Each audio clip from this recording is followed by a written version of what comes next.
नमस्कार मित्रों, आज हम बात करेंगे कि बीमारी के समय आदमी को जब दवाई ना लगे, जब उस पर दवाई बेअसर हो, तो ज्योतिषीय दृष्टिकोण से कुंडली में क्या क्या योग होते हैं और उस समय हमें क्या क्या एहतियात बरतना चाहिए और क्या क्या उपाय करने चाहिए।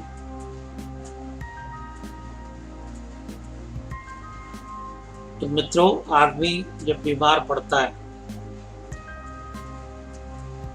तो लगन का संबंध छठे से हो या छठे भाव का संबंध लगन से हो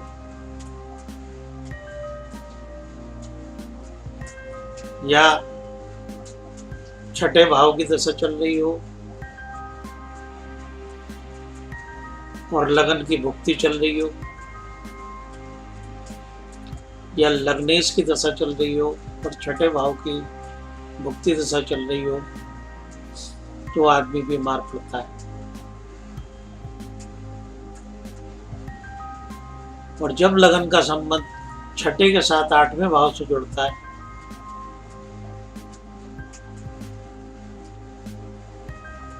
तो बीमारी के समय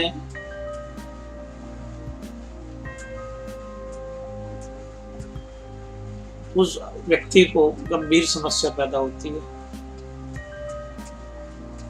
क्योंकि छठा घर बीमारी का है और आठवां घर गंभीर बीमारी का है।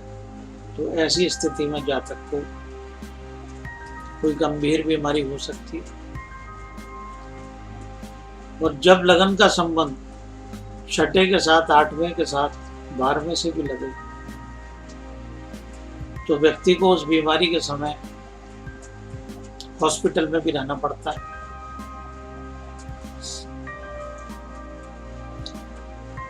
और जब लगन का संबंध किसी भी तरीके से मंगल से हो या केतु से हो और मंगल केतु 6, 8, 12 भाव से संबंध बनाए तो बीमारी के समय उस व्यक्ति की सर्जरी भी होती है, ऑपरेशन भी होता है। तो आज हमारा विषय बीमारी के समय दवाई ना लगे, दवाई बेअसर हो। तो जब लगन का संबंध चौथे भाव से और 10वें भाव से बने 6, 8, 12 के साथ, तो व्यक्ति को दवाई नहीं लगती, उस पर दवाई काम नहीं करती, उसको दी हुई दवाई बेअसर होती है।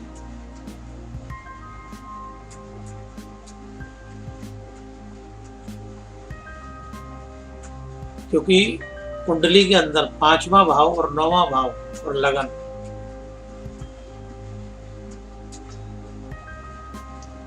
ये बीमारी को ठीक करने वाले होते हैं भाव।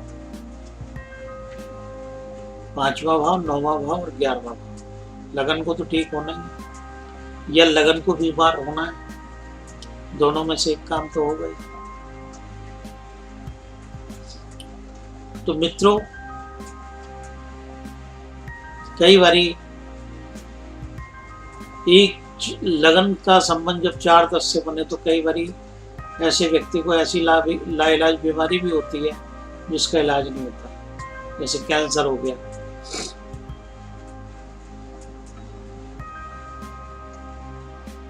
और इस तरह की 1-2 बीमारियां और हो गई, एड्स हो गई, जिसका कोई इलाज नहीं।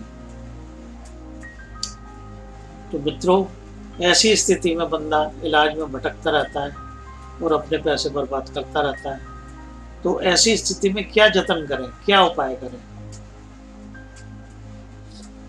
कई बारी तो ऐसी स्थिति में डॉक्टर भी कह देते हैं कि अब भगवान ही मालिक है, आप इनको घर ले जाओ, सेवा करो। लेकिन जो बीमार है उससे पूछा जाए और उसके घर वालों से पूछा जाए कि उस समय उनकी लोगों की हालत क्या होती है जिस समय ये शब्द डॉक्टर बोलता है कि भाई अब भगवान भरोसे इनकी सेवा करो जितनी हो सके। तो मित्रों, ऐसी स्थिति में ज्योतिषीय दृष्टिकोण से कुछ उपाय हैं जिनको करके लाभ उठाया जा सकता है। तो पहला उपाय तो ये है कि जब दवा बेअसर हो रही हो तो दुआ काम आती है, भगवान की शरण याद आती है। तो ऐसी स्थिति में एक उपाय करें कि सीताफल लें और रोगी के सिरहाने रखें या रोगी का हाथ लगवाएं और वो शिवालय चढ़ाएं 7 दिन लगातार। तो मित्रों, जब हम शिव की शरण में जाएंगे, सीताफल वहां चढ़ाएंगे, तो इस उपाय से रोगी को दवाई लगने लग जाएगी और रोगी को तुरंत उस रोग में आराम मिलेगा। ऐसा अनुभव कहता है हमारा, क्योंकि ये उपाय हमने कराया और इसके प्रत्यक्ष अनुभव पाए। तो इस उपाय को इसलिए मैंने सोचा कि जन साधारण के लिए, पब्लिक में, जनता में इसका प्रचार प्रसार किया जाए ताकि लोगों का और कल्याण हो।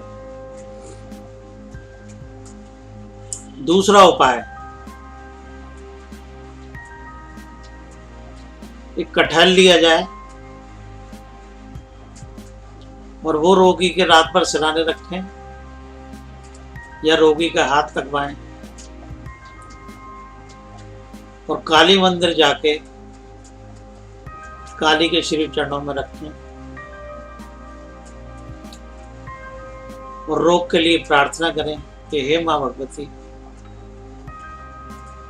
हमारे रोगी को दवाई लगे, इसको काल के पंजे से बचाएं आप। तो भी इस उपाय को करने से प्रत्यक्ष अच्छे परिणाम देखने को मिले।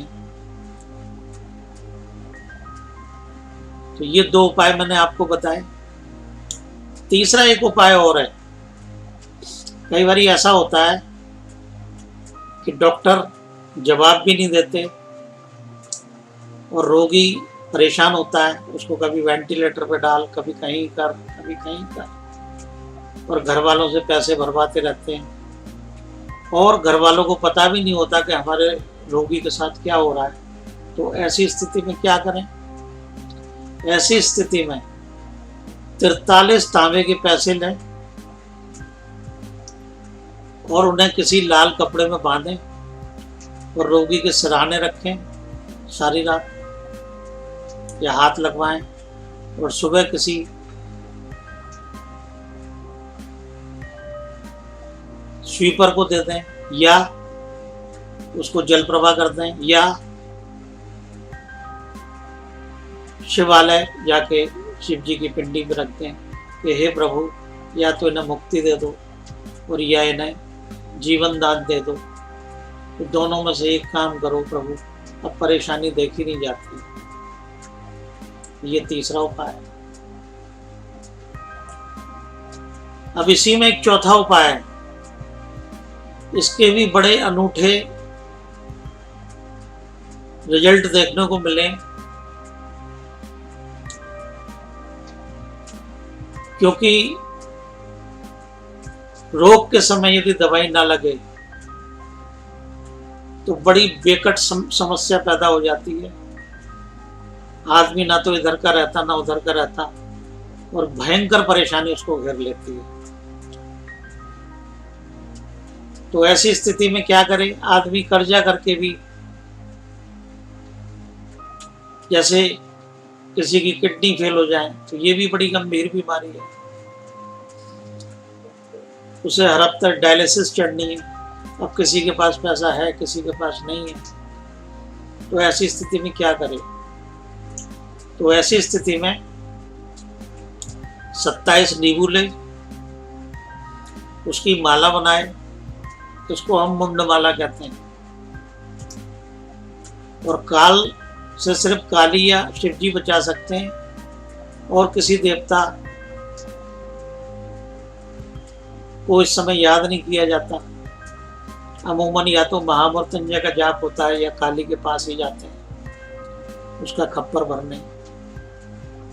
तो 27 नींबू की माला बनाएं, 5 तरह की मेवा लें, श्रृंगार का सामान लें, चुन्नी लें, नारियल लें, और एक बोतल ले जाएं साफ करके, और वहाँ पंडित जी को दें कि पंडित जी ये महामाई का जब स्नान कराओ तो उस स्नान का जल इस बोतल में भर देना, हम कल आएंगे आपके पास।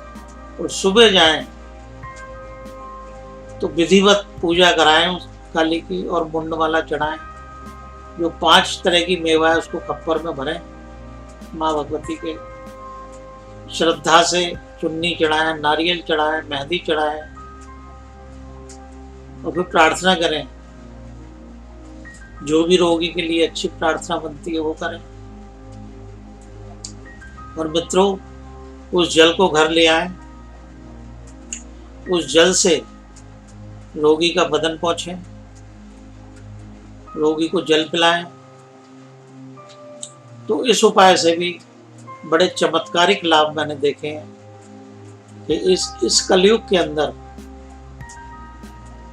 बहुत चमत्कारिक लाभ मिलते हैं। और मित्रों,